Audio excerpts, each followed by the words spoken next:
The front door closes behind me with a heavy thud that doesn't feel like welcome, more like a lock clicking into place. The house smells of roast beef and polished wood, but beneath it all is something sharp, electric, the way the air prickles before lightning splits the sky. Mom appears first. Her smile is stretched too wide, every tooth on display, and her arms open like she's rehearsed this embrace all week. "Sierra, honey, so glad you made it," she says, pulling my coat from my shoulders before I can even protest. Her perfume, rose and talcum, clings too close, suffocating. Dad follows, his handshake firm, too firm, his grip a message more than a greeting.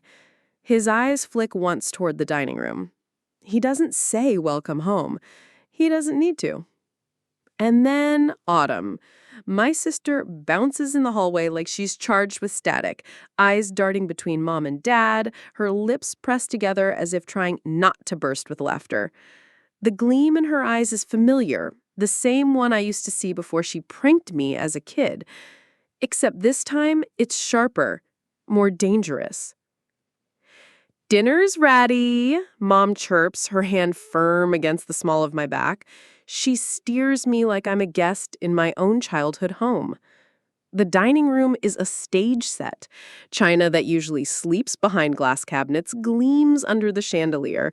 Crystal goblets sparkle. A bouquet of lilies blooms from a vase that looks like it's never held water until tonight. I pause at the threshold. This isn't Sunday dinner. This is theater. Autumn slides into the chair across from mine. Her smile is a mirror of the one she had at 8 years old when she watched me sit on a whoopee cushion she'd hidden. Except this time, it's sharper, more dangerous. Dad begins carving the roast with surgeon-like precision. Mom floats platters of potatoes, beans, rolls, the comfort foods of my childhood. Except tonight, they taste like bait. Then I see it. A manila folder tucked beside Dad's plate, half hidden under his napkin. The corner peeks out, innocent and damning at once. My stomach knots.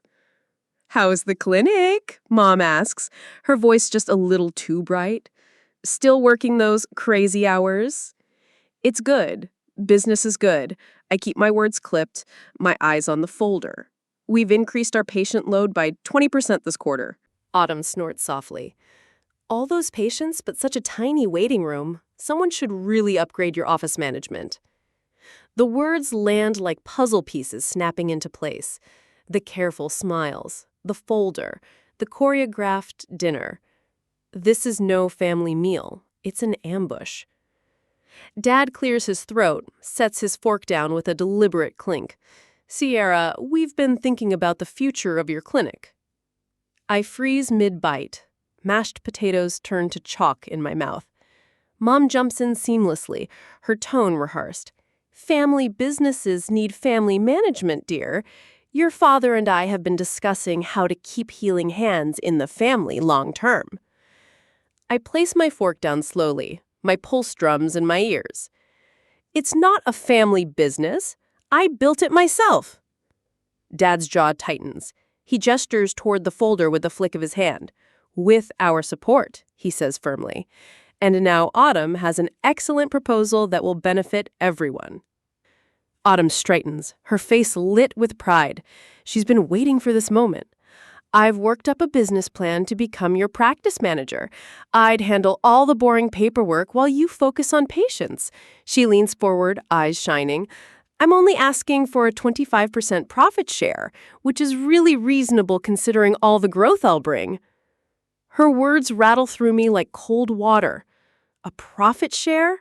A quarter of my clinic just handed over? My heart pounds so hard I can barely hear the clink of silverware. Images flood back. Me working double shifts in the hospital cafeteria, scrubbing dishes until my hands cracked, just to cover tuition. Mailing money home to Autumn during her freshman year while I lived on ramen in a one-room apartment furnished with curbside scraps. lying awake at night calculating the $187,000 in student loans that still haunt my checking account every month. And now she wants 25% of what I bled for? I already have a clinic manager, I say, steady but sharp. Mom waves a hand, dismissing the fact like lint. But Autumn is the real people person. Remember how she charmed Dr. Wilson at your clinic opening? He barely noticed you were there. I remember. I also remember Dad turning the camera away from me at graduation, focusing instead on Autumn in my cap and gown. I remember Autumn's help last summer, handing out unauthorized discounts to her sorority sisters, leaving me with a mountain of complaints. I remember her shrugging off patients waiting hours because she'd bungled scheduling. I leaned forward, my voice low, deliberate. May I see what you've prepared? Dad smiles, satisfied. He slides the folder across the table like a dealer handing out cards. It's already been drawn up by my attorney. It just needs your signature. I can start tomorrow. Autumn's voice rises with excitement. She claps her hands together like a child unwrapping a gift. I already have ideas for redecorating your office. The air tightens around me, thick and suffocating. I reach for my glass, take a slow sip of water, and set it down precisely on its coaster. Then, calm as ice, I reach for the briefcase I placed by my chair. Before we discuss this further, I say, unlocking the clasp with a sharp click that slices through the silence, there's something you should see. Dad's smile falters. Mom's hands tremble against her napkin. Autumn leans back, suspicion flickering in her eyes. From the briefcase, I pull out my leather portfolio, the one I bought after closing the contract with Denver Sports Medicine, a symbol of independence they never wanted to acknowledge. Their expressions shift. Uneasy. Caught off guard. I lay the documents on the table with surgical precision. 3 weeks ago, I say, tapping the top page where a corporate logo blazes across the letterhead, I signed a management services agreement with Colorado Healthcare Partners. They're handling all administrative aspects of Healing Hands from now on. The words hang heavy, final, irreversible. Dad's hand twitches toward the papers. His face twists. You can't make decisions like this without consulting family. Actually, I say, sliding another document toward him, Section 4.3, highlighted for your convenience, states that no family members may be employed in management positions without unanimous board approval. The board is myself and 2 CHP partners. The silence that follows is deafening. Autumn's face burns crimson. You did this on purpose. I made a business decision, I say evenly, meeting her glare. I reach to the portfolio again, fingers brushing the folder of patient complaints. Thick, damning, undeniable, the weight of her failures. The room feels smaller, the chandelier's light harsher. And for the first time, I sense something shifting. The ground beneath this family is about to crack. Dad flips to the highlighted clause, lips moving as he reads, his knuckles pale against the paper. Mom stares at the CHP letterhead like it's an eviction notice from a home she thought she owned. Autumn leans in, searching for a loophole. Unanimous board approval, she repeats, slow. Like maybe the words will rearrange if she says them kindly enough. So we could meet them. I'm good with people. I open the thicker folder, the one with patient complaint forms, each tabbed and dated. I don't push it across the table. I just let it sit there, fat with facts. These are from last summer, when you helped at the front desk. Dad glares. That's inappropriate for a family dinner. So is the contract you hid under a napkin. We hold the moment until it trembles. Autumn lifts her chin. Everyone makes mistakes when they're learning. I slide a single sheet free and read, clean and clinical. 15 scheduling errors resulting in double-booked treatment rooms, 23 unauthorized discounts, 31 billing code errors that flagged us for an insurance audit. Autumn's eyes dart to Mom. Mom's hand finds mine on reflex, then stops, an inch away, hovering like the old habit of comfort, tripping over the new reality of accountability. Sierra, honey, We're trying to be part of your success." "You were part of it," I say, taking out another document. "This is the itemized report from my accountant. $42,000 in free treatment to this family over 3 years. Dad's fork clatters against his plate. The sound is sharp enough to cut through the roast. Your rotator cuff rehab, Mom's plantar fasciitis, Autumn's sports massages before vacations. I don't let my eyes leave Dad's eyes. Autumn gives the laugh she uses when cornered, breezy and brittle. "Okay, now you're being dramatic." I stand.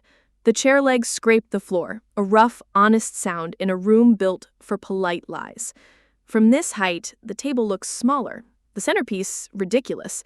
Lilies crowning a battlefield. Dad sets his jaw, voice dropping into that old authority my bones still remember. "Watch your tone." I lean on my palms, feeling the wood cool against my skin. Here's my tone. Healing Hands is not a family piggy bank. It is my career. It is the thing I built while you called me book smart and told me degrees don't build practices. Mom recoils, as if the words splashed. "We've always been proud of you." I point to the folder, to the CHP logo, to the highlighted clause. Pride is not ownership. Silence claws at the room. The chandelier hums. Somewhere a pipe ticks, heat traveling through veins of copper. Dad tries the negotiator's smile, the one that's won him golf course deals and HOA arguments. "Let's be reasonable. 20% to start, trial period. If it doesn't work, we revisit."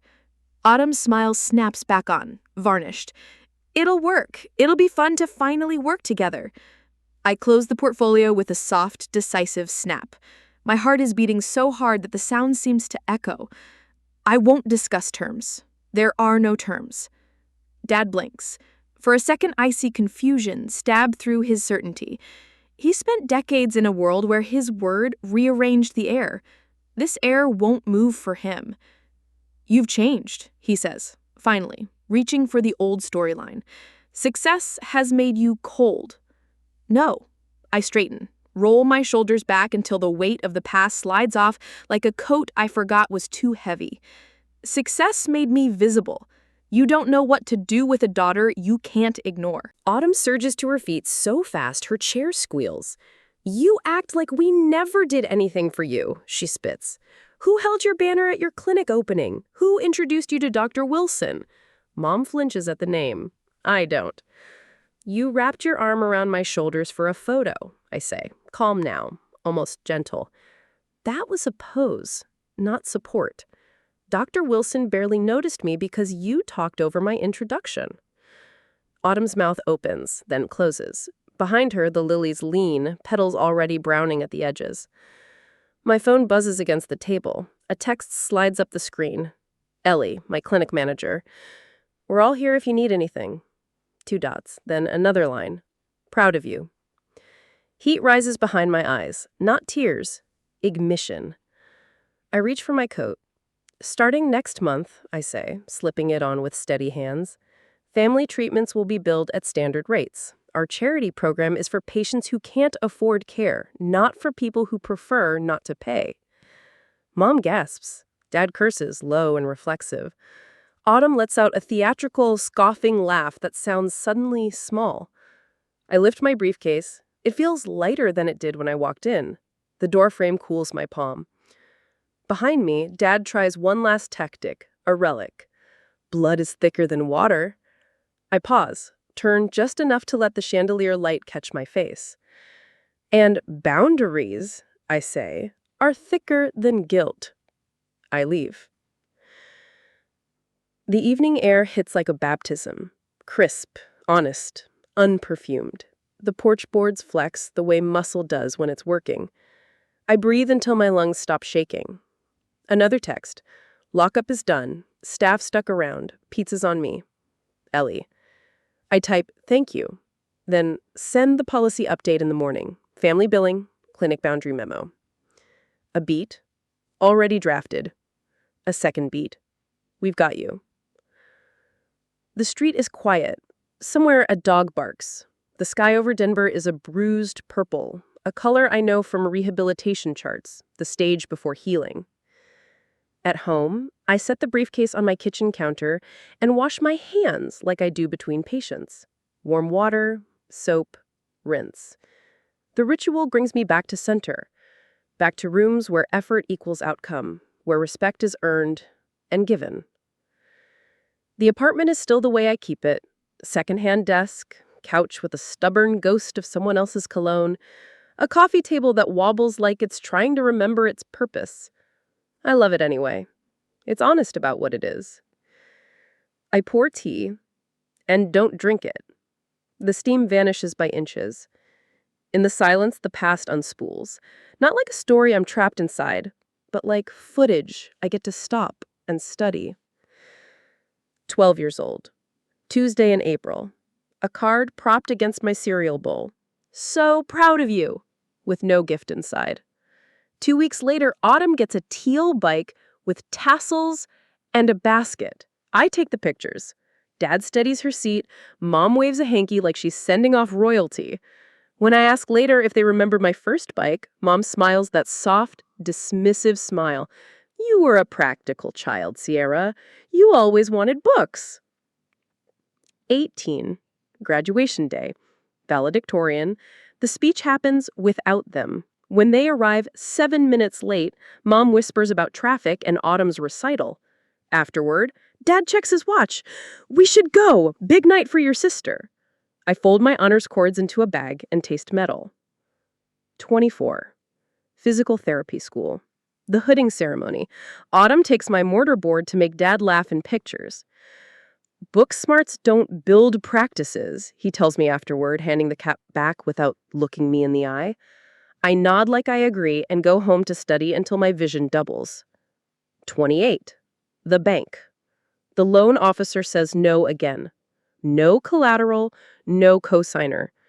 The ink is barely dry on the new car lease my parents co-signed for Autumn because she needs reliable transportation for interviews. I say thank you to the officer anyway, tuck the rejection into my bag, and go back to work.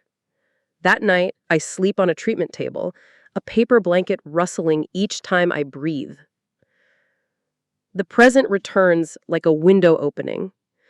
I take the laptop to the table, steady the leg with a folded magazine, and type.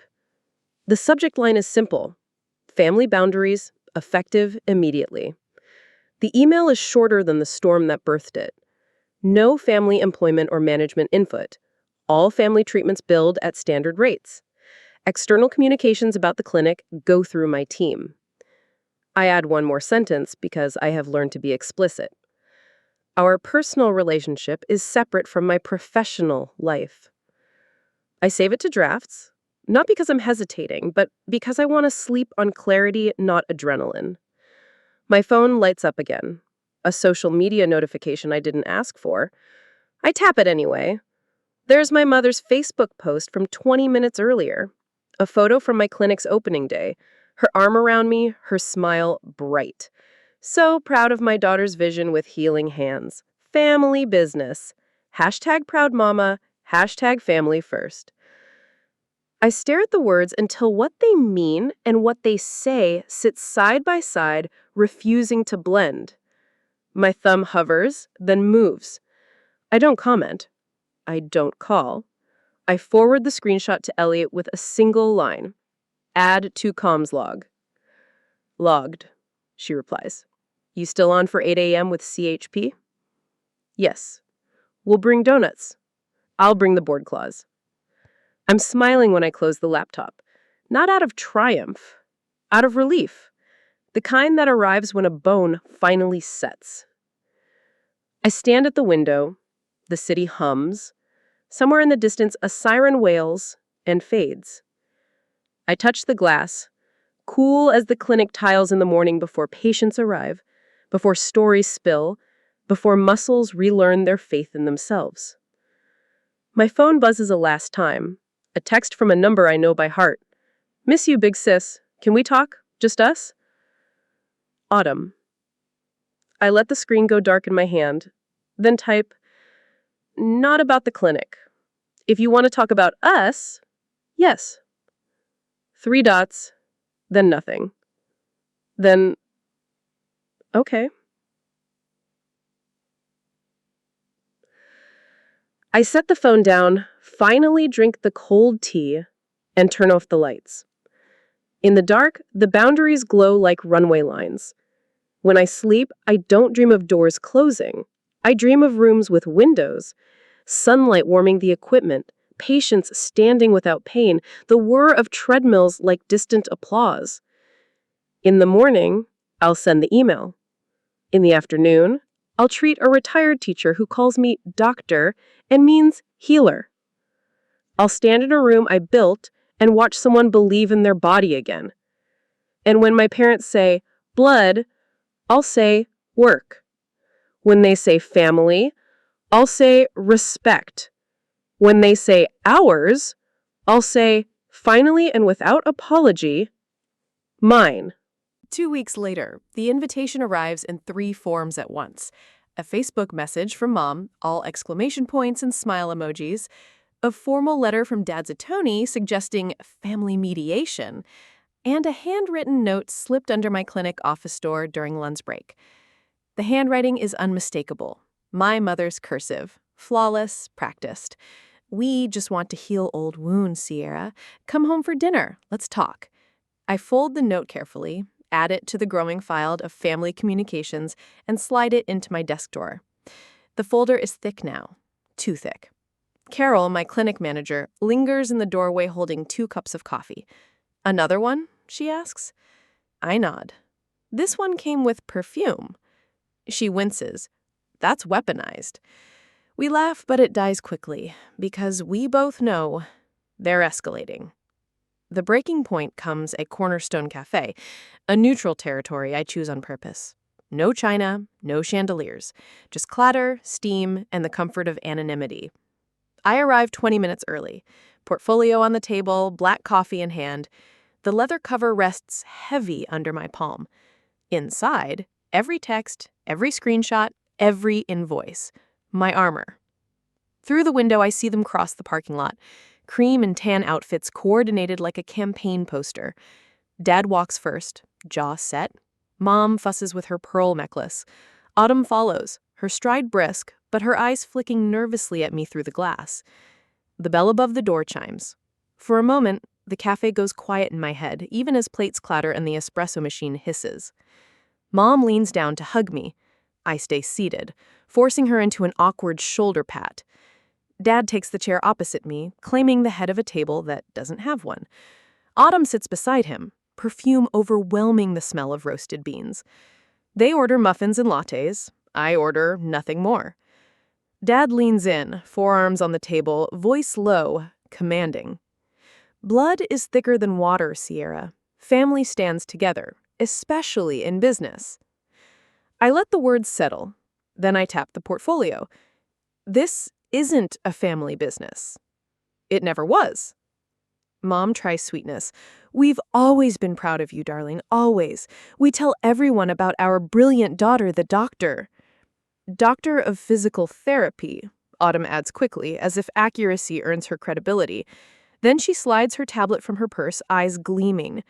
I've reworked my proposal, a consulting arrangement, social media, client outreach, just 3 days a week, and only 15%.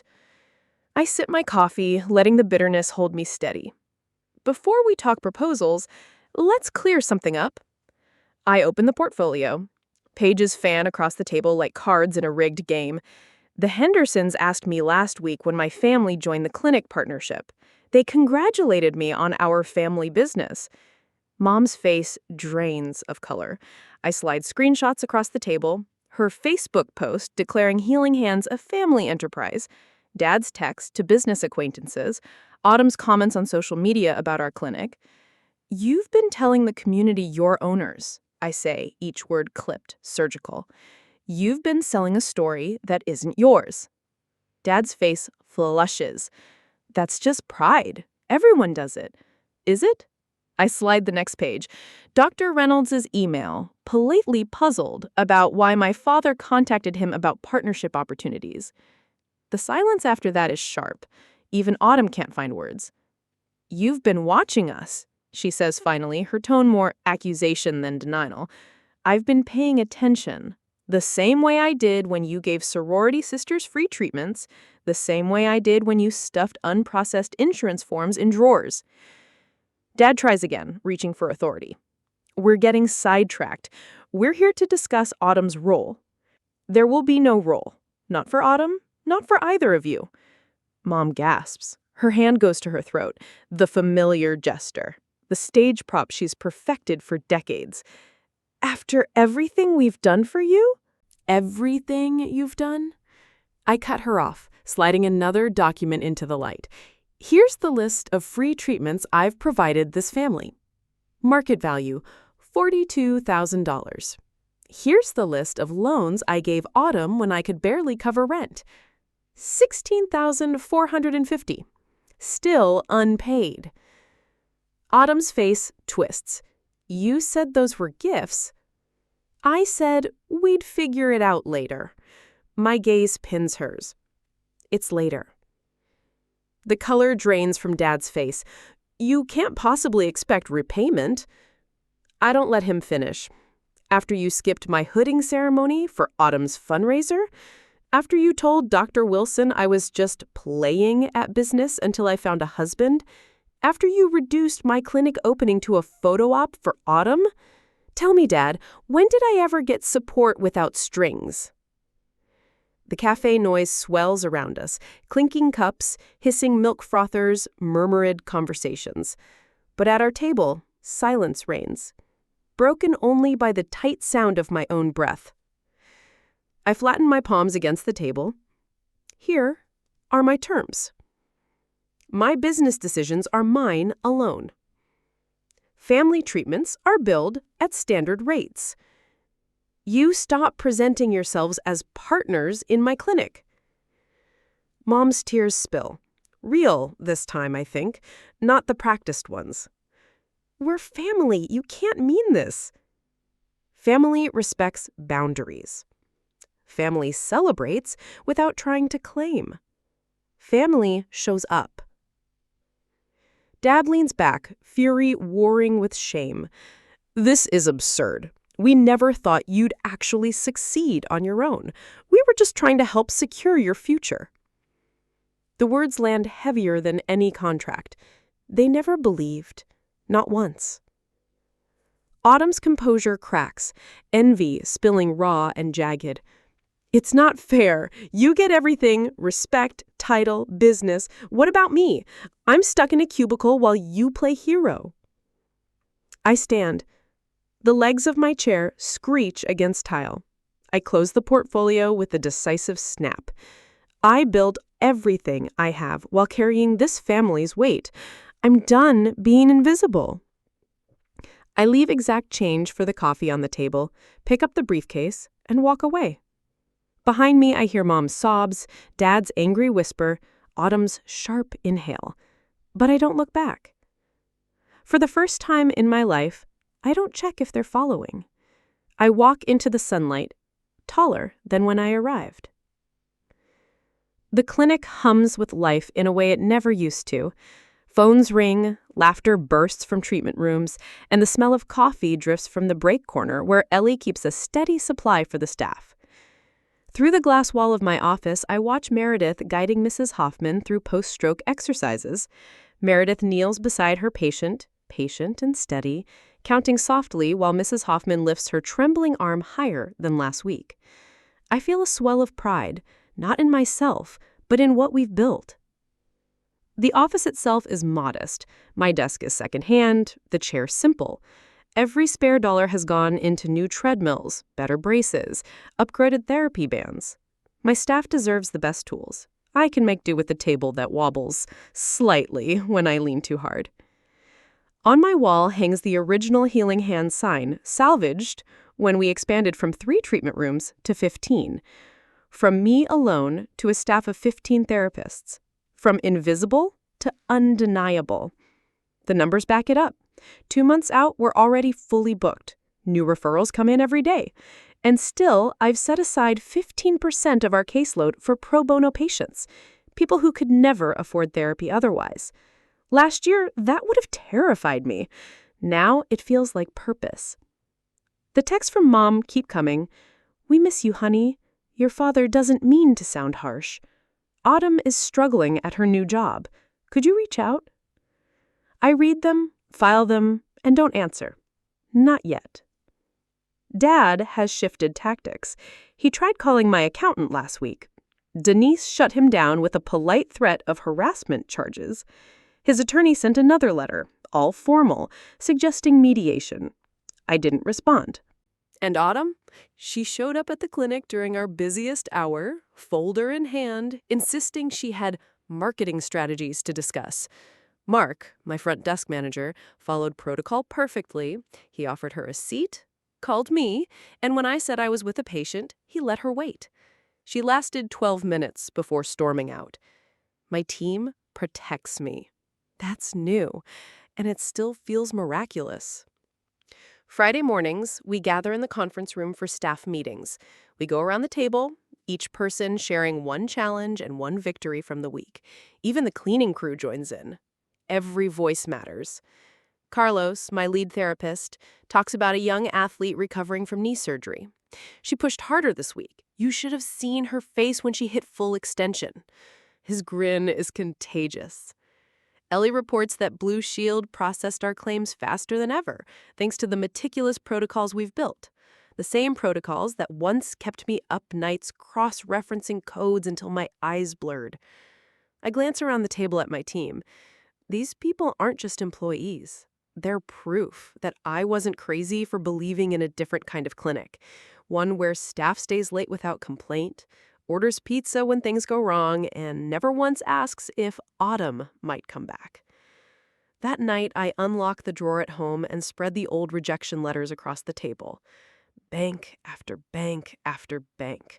Without a cosigner, we cannot approve. My parents refused to sign. They said it was too risky. They said I wasn't ready. Meanwhile, their names sit on Autumn's car lease, her rent, her emergencies. I stare at the letters for a long time, then slide them into the portfolio with the rest of the family's false claims. Evidence, not bitterness. Proof, not pain. The difference is important. Weeks later, at Leah's dinner table, I sit surrounded by women who know exactly what it means to carve out space where no one thinks you belong. They pass dishes family style, laughter bouncing off the walls, the opposite of my parents' careful, staged meals. To Sierra, Leah says, raising her glass, who taught us boundaries aren't selfish, they're necessary. The applause warms me in places I didn't know were cold. When the night ends, I step out onto Leah's porch. The mountains cut dark shapes against the horizon. I whisper my name into the air like a vow. I'm Sierra Bennett. I heal people who value the healing. And for the first time, I believe it completely. At the clinic the next morning, I find a note slipped under my office door again. No perfume this time, just ink pressed hard into paper. Your mother and I only wanted to help. You're making this harder than it needs to be. Please meet with us, privately. Dad. I fold the note once, twice, file it with the others.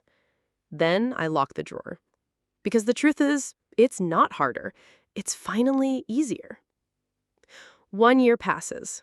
The waiting room bustles, walls lined with framed awards from community service and patient care. Our mentorship program has launched with 3 new graduates shadowing therapists and learning what it means to put patients first. With Mrs. Abernathy, bright-eyed and silver-haired, beams after her final session. My grandson says you're the best in Denver. That boy researches everything. I laugh. The miracle was your dedication. She waves me off. Nonsense. You believed in me before I did. When she leaves, I catch my reflection in the treatment room mirror. My posture is different now. Taller. Lighter. Like the weight of invisibility has burned away. That evening, I open my email and find 2 unexpected messages. The first is from Mom. Photos of her working at a community garden, dirt under her nails. No demands in her words, just small steps towards something honest. The second is from Autumn. A job announcement, corporate office. No connection to my clinic, no exclamation points, just starting fresh. Wish me luck. I stare at it, unsure if it's an olive branch or a performance. Maybe both. But for the first time, it doesn't matter. Because my future no longer depends on what they give or withhold. It depends on me. The morning air is crisp, laced with the scent of roasted beans from the cafe across the street.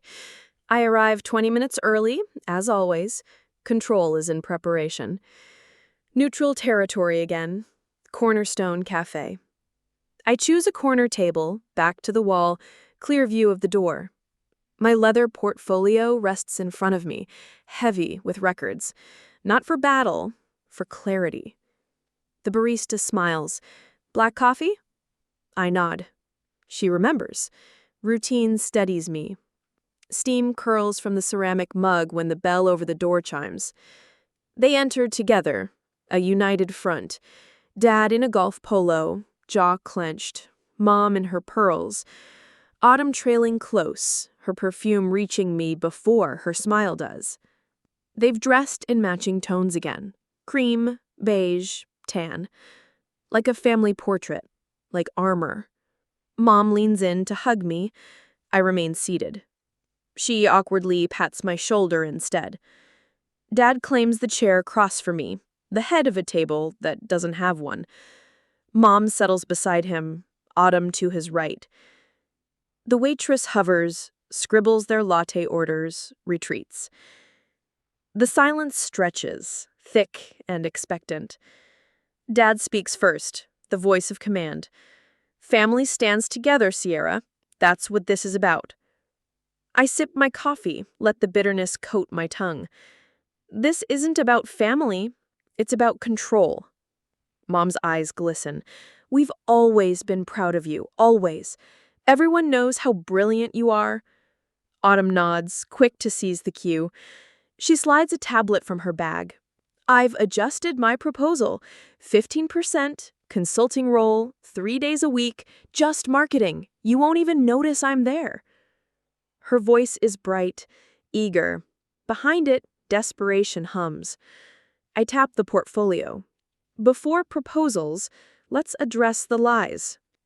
Their faces stiffen.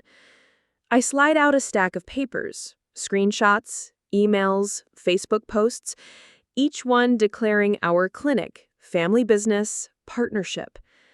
The Hendersons asked me about our family enterprise. They seemed surprised when I told them the truth. You're not partners. You've never invested a dime. You've never worked a day in my clinic. Mom's mouth opens, closes. That was just pride. Every parent brags. Bragging is saying your daughter is successful. This was presenting yourselves as owners, contacting my colleagues, speaking for me. Dad's color rises. That's ridiculous. I slide another page forward. Dr. Reynolds' email, wondering why you approached him about partnership opportunities. Do you deny it? He doesn't answer. The silence damns him. Autumn shifts in her seat, voice sharp. You've been spying on us. I've been documenting. I correct. The same way I did when you mishandled patient files, when you handed out free treatments like party favors. Dad slams his palm against the table. Cups rattle. We're here to talk about Autumn's role. My voice slices through his like glass. She doesn't have one. Neither do you. Mom gasps, hand to her throat, her performance gesture. But her eyes are wet this time. After everything we've done for you... Everything? I pull another sheet free. Here's the ledger of free treatments I provided this family. Market value? $42,735. Here's the loan record for Autumn. $16,450. Still unpaid. Autumn's face twists. You said those were gifts. I said we'd figure it out later. This is later. Dad leans forward, desperate now, authority cracked. You can't possibly expect repayment after all we've... I cut him off. After you skipped my doctoral hooding for Autumn's fundraiser? After you told Dr. Wilson I was playing at business? After you walked out of my clinic opening before the ribbon cutting? Tell me exactly when you stood behind me without trying to own me. The cafe hums on around us, frothing milk, clinking silverware, laughter from another table. At ours, silence reigns. I flatten my palms against the wood. Here are my terms. Once, final, non-negotiable. My business decisions are mine alone. Family treatments billed at standard rates. You stop calling my clinic yours. Mom's tears spill. We're family. You can't mean this. Family respects boundaries. Family shows up. Family doesn't take. Dad leans back, fury darkening his face. Absurd! We never thought you'd actually succeed on your own. We were trying to protect you. The truth lands between us like broken glass. They never believed. Not once. Autumn's mask shatters. Her voice shakes with envy. It's not fair. You get everything. Respect, title, business. What about me? I'm stuck in a cubicle while you play hero. Her words tremble, raw and jagged. I close the portfolio with a decisive snap and rise. My chair scrapes against the floor, the sound cutting through the cafe noise. I built this, alone, while carrying this family's weight. I'm done being invisible. I leave exact change for the coffee, pick up the portfolio, and walk away. Behind me, Mom's sobs, Dad's muttered curses, Autumn's broken laugh. I don't look back. Outside, the sun blazes. The air is sharp and honest. Each step feels like shedding a skin I never wanted. For the first time, I walk forward without checking if they follow. That night, at my apartment, I stand at the window. The city sprawls below, alive, unbothered by family drama. My phone buzzes. A text. Miss you, big sis. Can we talk? Just us? Autumn. I stare at it, then reply, not about the clinic. If you want to talk about us, yes. 3 dots, then silence. Then, okay. I set the phone down. The city lights blink like stars. For once, I don't feel alone. 1 year later, I stand at the picture window of my expanded clinic. Afternoon sun paints the Denver skyline in gold. Below, the treatment floor bustles with movement. Treadmills whirring, therapists coaching, patients laughing between gritted teeth as muscles relearn trust. Dr. Bennett, Melissa, my lead therapist, calls from the doorway. Your 3 o'clock is ready. Mrs. Abernathy's final session. I smile. Perfect timing. Mrs. Abernathy beams when I enter. There she is, the miracle worker. I laugh, setting her chart aside. The miracle was your dedication. I just nudged you along. She waves a hand, weathered and stubborn. My grandson says you're the best in Denver. That boy checks everything twice. As I guide her through her last set of stretches, I catch my reflection in the wall mirror. My shoulders are straighter now, no defensive hunch. I stand taller, visible, grounded. Later that evening, 3 new graduates gather in our conference room, part of our mentorship program. Their eyes are bright, nervous, hungry. I perch on the edge of the table. The most important thing I can teach you isn't a technique. It's knowing your value. In this profession, you'll give constantly. Make sure what you're giving is respected. They nod, scribbling notes, but it's not the words I want them to carry. It's the conviction. When they leave, I check the latest figures for our pro bono program. 15% of our caseload now, patients who couldn't pay but needed care. A number that once terrified me. Now, it feels like purpose. My phone buzzes. A text from Leah, my closest friend and anchor. Ready for tonight? Your turn to share. A ripple of nerves runs through me. Tonight, I'll speak publicly about the whole journey, not just the clinic's growth, but the family storms that nearly swallowed it. For the first time, I won't hide behind professionalism. Before I leave, I glance at my personal email. There's one from Mom. Photos of her tending the community garden. No demands, just updates. She looks older, but more real. Autumn has sent a short message too. Started a new job. Corporate office. Wish me luck. No exclamation points. A quieter voice. Dad remains silent. Some wounds don't heal quickly. Some maybe never. I close the laptop. The silence doesn't sting. It feels like space. At Leah's dinner table, the room glows with candlelight and laughter. Plates pass hand to hand, conversation overlapping like music. My chosen family. Women who understand ambition, betrayal, persistence. Melissa raises her glass. To Sierra, who taught us that standing your ground isn't selfish, it's survival. Applause ripples. My chest warms. After dinner, I step onto Leah's porch. The mountains rise dark against the evening sky, immovable and sure. Leah joins me, leaning against the railing. You look peaceful, she says. I am. I breathe deeply, filling my lungs with cool night air. I finally understand I can heal without sacrificing myself. We stand in silence, the kind that comforts instead of suffocates. The next morning, my clinic doors open to another full day. Patients file in, some smiling, some limping, all hopeful. My staff greets them by name. The hum of purposeful work fills every corner. In the waiting room, a familiar face catches my eye, one of Autumn's sorority sisters. Last year, she demanded free treatments.